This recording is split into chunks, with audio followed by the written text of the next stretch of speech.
जसं सुरुवातीला माझी ओळख करून देताना सांगितलं की माझं शिक्षण नागपूरला झालेलं आहे, शिवाजी सायन्स कॉलेजला. आणि नागपूर म्हटल्यावर सध्या तरी लोकांना रेशीमबाग लक्षात येते. आणि येस, रेशीमबागला मी दसऱ्याच्या मोहन भागवत यांच्या ते ऐकायला गेलेली आहे. 2013ला शेवटचं ऐकलं मी. 12ला सुद्धा दर दसऱ्याला मी तिथे जायची ऐकायला.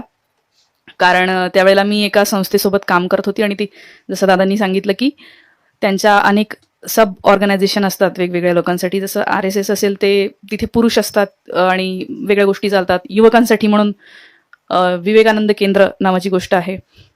महिलांसाठी वेगळं आहे. ज्यांना अध्यात्म आवडतं त्यांच्यासाठी या अध्यात्म नाही किंवा इतर संसारिक गोष्टी आणि त्याच्यातले उपाय, छान राहायचं, आनंदी राहायचं, त्यांच्यासाठी या बैठक आहेत.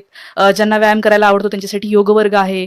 आणि जसं सर म्हणतात की हे कसं चालतं, तर हे इतकं त्यांचं जाळं व्यवस्थित पसरलेलं आहे. खूप शिकता येतं. म्हणजे मला तरी खूप आयडियाज आहेत की ज्या आता जे विचार मी सध्या मला असं वाटतं त्याचं प्रमोट केलं पाहिजे त्याच्यासाठी, की ते डेडिकेशन. म्हणजे एक व्यक्ती आहे की जी योग वर्गच घेईल.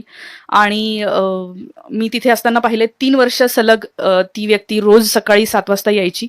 योग म्हणजे सगळ्यांची योगासनं घ्यायची. आणि त्या मोहल्ल्यामधले सगळे जे पुरुष बायका किंवा म्हातारे झालेले व्यक्ती आहेत ते पण यायचे. त्यांना थोडंसं फ्रीमध्ये इथे योगा आपल्याला शिकवत आहे, सूर्यनमस्कार शिकवत आहे, त्याची माहिती देत आहे.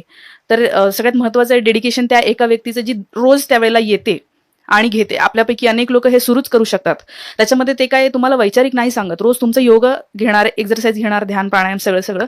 आणि नंतर मग तुम्ही थोडंसं ते संपलं की चहा पाणी घेता, नाश्ता करता किंवा कधीतरी वेगळे काहीतरी कार्यक्रम असतात. मग तिथे इनडायरेक्टली ह्या गोष्टी की अरे बघ ना कसं हे लोक बघा कसे करतायत, आपला धर्म खतऱ्यात आहे. आता आपण बघा सगळीकडे उजळ माथ्याने फिरू शकतोय, देवाचं नाव घेऊ शकतोय. आता खरी आपल्याकडे हे आलेली आहे आणि आधी नव्हतं.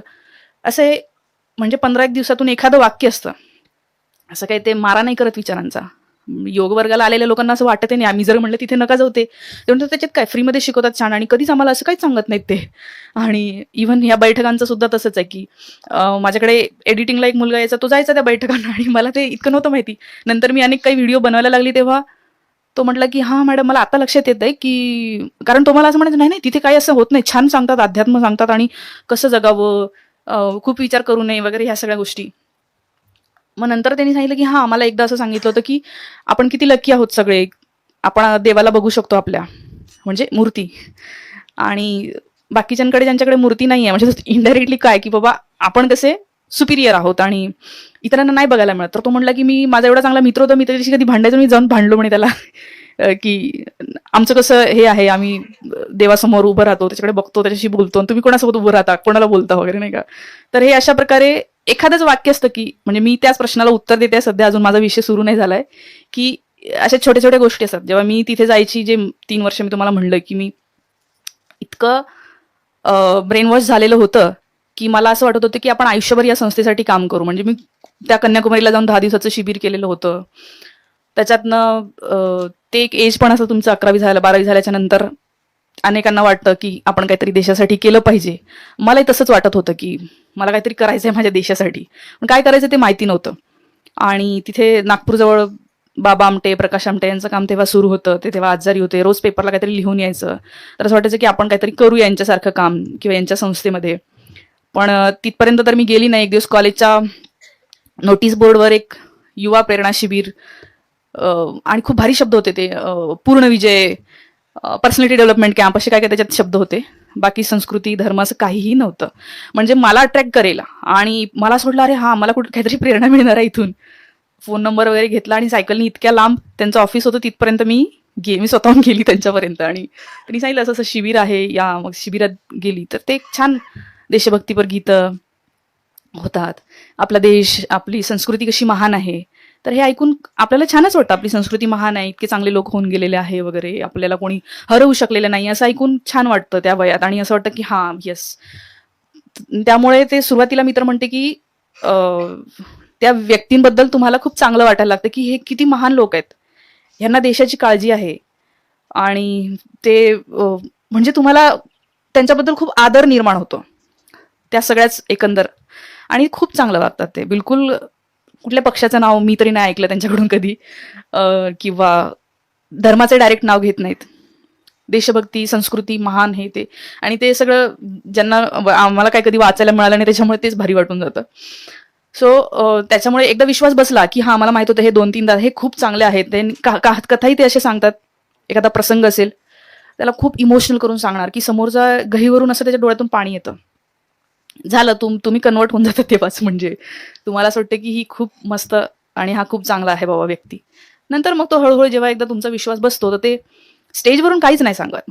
तुम्ही असं जेवण करत असता सोबत, चहा पिता, कुजबूज, ती कुजबूज गँग जे म्हणतात ना ते मला माहिती आहे काय आहे. ते स्टेजवरून जिथे रेकॉर्डिंग होत आहे, आता रेकॉर्डिंग होत आहे, इथून काहीही जात नाही. इथून फक्त इतकंच की भारत विश्वगुरू बनणार आहे आणि आपल्याला जगाला मार्गदर्शन करायचं आहे, हेच इथून चालतं. पण बाकी असं एकत्र बसलेले असतात कधीतरी इनडायरेक्टली. ते आपोआप ते जे विष आहे तुमच्या मनात जातं आणि तुमचा विश्वास असतो की ही व्यक्ती खूप चांगली आहे. त्यामुळे ती काहीही सांगितलं तरी असं हां म्हणजे बरोबरच आहे. हा दादा सांगतोय ना, हा मला खूप आवडतो, हा खूप चांगला आहे, मला समजून घेतोय, माझ्या घरचं विचारतोय, घरी कोण आहे, माझ्या घरापर्यंत येतोय. तर त्यामुळे विश्वास बसत जातो. ही अशा प्रकारे ते चालतं मला असं वाटतं. तर हे आहे मला आलेला अनुभव आहे. अर्थात त्याच्यानंतर मी पण याच्यातून बाहेर पडली आणि बाहेर पडण्याची प्रोसेस पण इतकी सोपी नसते. मला खूप माझे जे सुदैवाने इथे पुण्यात आल्याच्या नंतर जे माझे मित्रमैत्रिणी होते ते बरेचसे पुरोगामी विचारांचे होते, आंबेडकरवादी होते. ज्यांच्याकडे मी UPSCचा क्लास केला ते माझे सर तर कट्टर डावे होते, मार्क्सिस्ट होते. आणि जसं ते विवेकानंद केंद्रातल्या लोकांबद्दल मला विश्वास वाटला की हे खूप चांगले लोक आहेत, तसं सरांबद्दल पण झालं होतं की यार मी म्हटलं की जगात सगळ्यात भारी माणूस हाच आहे. आणि तसं होतं कारण ते खूप ऑनेस्ट होते, खूप प्रामाणिक होते. म्हणजे त्यांच्याकडून बघून असं वाटायचं की काहीतरी आपल्याला एनर्जी मिळेल.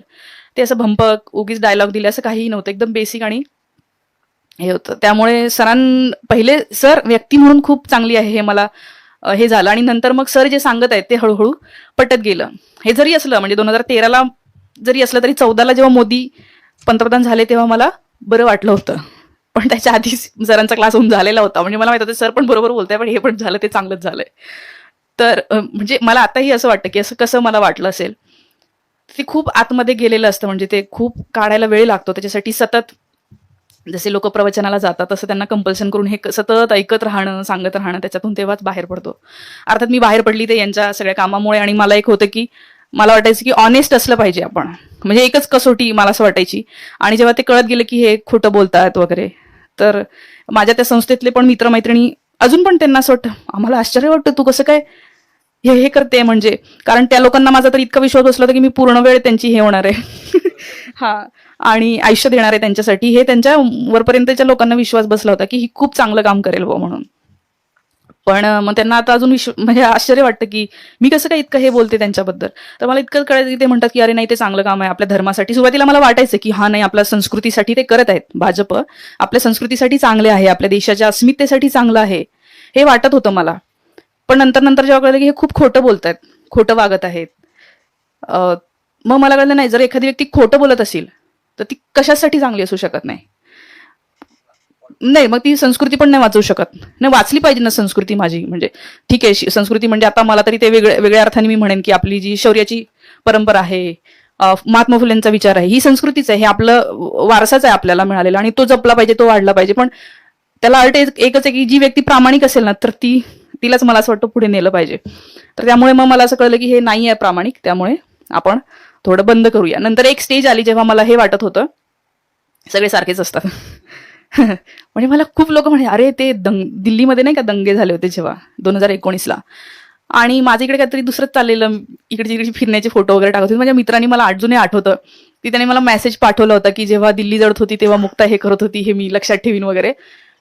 म्हणजे मी सिरियस नव्हती तेव्हा, पण मला असं म्हणजे माहित नाही काय चाललंय असं होतं. हा तर मग तेव्हा मी त्याला हे म्हटलं होतं की सगळे सारखेच असतात, हे पण खराब आहे, आधीचे पण खराब होते. आणि मग नंतर हळूहळू जे आहे ते यांच्याकडे बघून, यांची कामं बघूनच जे मला कळत गेलं की नाही सगळे सारखे नसतात आणि हे असणं सगळ्यात जास्त घातक आहे सध्या जे आहेत ते. बाकीचे कुणी चालतील ते चुकीचे करतील तेव्हा आपण बोलू, पण हे नकोच आहे हे मला कळलेलं आहे. आता कुणीही जेव्हा म्हणतं की सगळे सारखे असतात किंवा राजकारणाचं मला काय, तेव्हा मला एकदम म्हणजे मला ते चुकीचं वाटतं आणि मी समजून सांगते त्यांना की असा विचार करणं कसं चुकीचं आहे. आपली प्रत्येक गोष्ट, आपण जे सकाळी खाल्लेलं असेल, जेवण केलं असेल, ती प्रत्येक गोष्ट ही राजकारणी ठरवतात. त्यामुळे त्याच्यामध्ये आपण लक्ष दिलं पाहिजे. आणि या अर्थाने जे आहे ते माझा प्रवास तिथून राईट विंग पासून ते मग मध्ये असं आलं की मला काही राजकारणाविषयी काही बोलायचं नाही, सगळे सारखे असतात पासून ते आता मला एवढं कळतं की नाही, हे नको आहे इतकं मला आता वाटतं. आणि मला असं वाटतं की आता सगळ्यात जास्त तेच सांगण्याची गरज आहे